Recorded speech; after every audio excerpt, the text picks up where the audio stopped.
I'm here with Karol Orzechowski, the director of the amazing documentary that we just watched tonight here at Concordia University in Montreal, Maximum Tolerated Dose. And I'm going to pick his brain about a few questions about the film.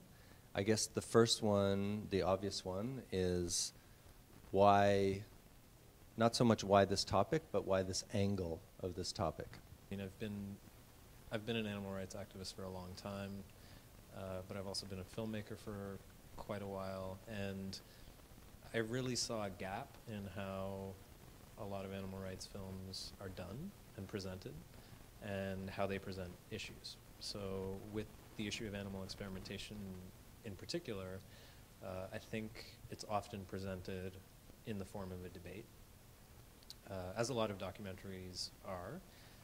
You know, you hear from, in this very kind of like pseudo-objective way, you hear from one side of the debate, you hear the pro, let's say, animal research side, and then you hear the anti-animal research side. And you go kind of back and forth, and depending on who you are as an audience member, you have a particular opinion about the people who are talking.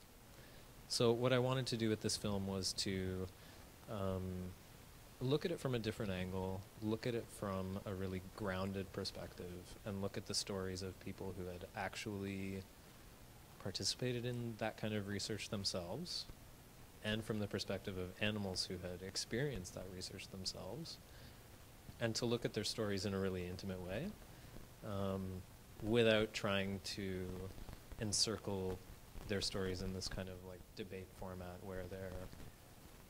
where there's always like an oppositional voice trying to like shoot an argument down or something like that. Well, that does talk to the politics of the film, but what about the aesthetic choices? Because it's definitely a non-formulaic documentary that's a little more, definitely more abstract, more expressionist, more poetic, less show and tell, well, hardly any show and tell.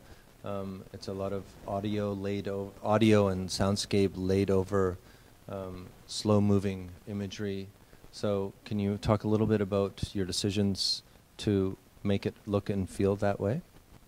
I mean, aesthetic questions are really interesting to me because they kind of, for me, they really should be different for each individual filmmaker. Oftentimes they're not. You know, oftentimes it's really difficult to tell who made a documentary, even if they've made many,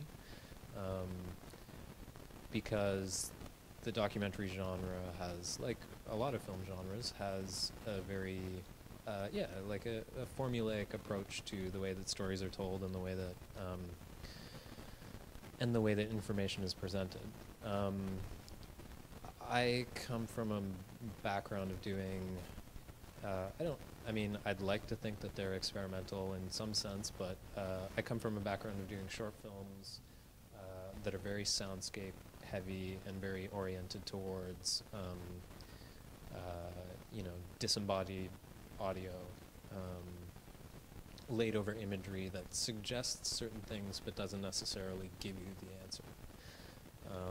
So my aesthetic choices, I mean, they're deeply personal in the sense that that's just on a personal level how I like to experience information myself. I mean, my favorite filmmakers are people who like haven't. Yeah, I mean, it's kind of like asking me what my favorite bands are, and they kind of, all of that stuff kind of washes, you know, gets mixed up in the wash and kind of comes out as what I end up doing. And I don't know that it's, I mean, I really appreciate you saying that it's not formulaic. It would be unfortunate if it was, to me. But I just kind of try and follow my aesthetic taste, which is, I just prefer this way of showing things, and it's not really, it's hard to kind of put a value judgment on it and say that it's better or worse. It's just kind of how I like to do things and how I've done things for a while. It's kind of, this is my first long film, but as I kind of keep making films, it keeps kind of solidifying into a way. That way, when we combine politics and poetics in films like yours, documentaries, there's an assumption or an objective, I would think, of impact. So I'm wondering about when you made this film and when you make your art, you're thinking about particular audiences and you're thinking about moving things in a certain direction, because there's politics behind the images and sounds, of course. So I'm wondering if you can speak to that. I mean, I knew setting out to make the film that it would be viewed by a lot of animal rights activists. That's the community that I come from. It's an interesting community and a subculture because they consume a lot of media from their own circles, and there's a lot of it's a subculture and a community that talks to itself a lot. So I knew that that would happen. I often tell audiences that are very animal rights heavy that I'm glad that you're here, but this film isn't really for you. It is for them because I think there is new information in the film that's not necessarily apparent to a lot of activists, but you know, the political objective of the film was really to try and to allow people who participate in this kind of practice to know that whether or not they're able to have this conversation in their own life, whether with their family or with their colleagues or whatever, that there are people who have had maybe similar experiences that they've had, have made certain choices based on those experiences, and that there is at least a conversation happening out there.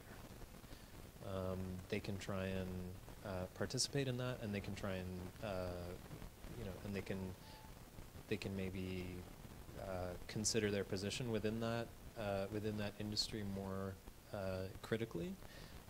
But really, the objective of it was to try and show them and the general public that this kind of notion that we have of animal research as this kind of monolith where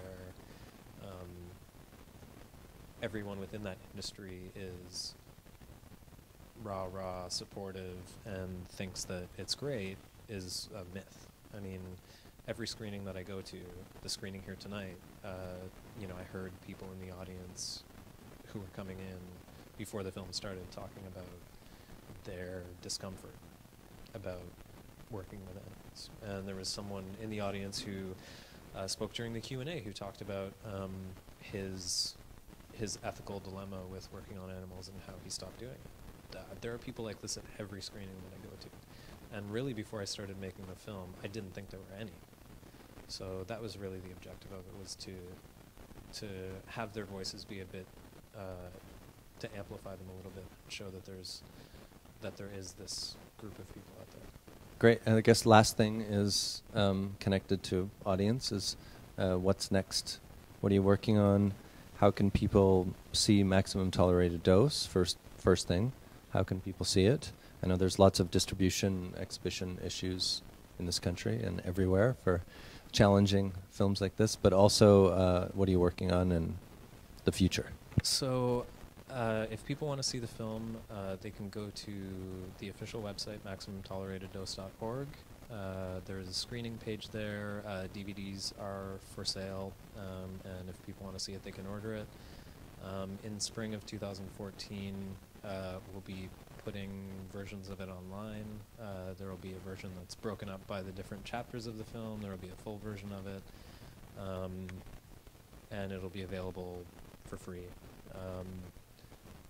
Because ultimately, I just want people to see it.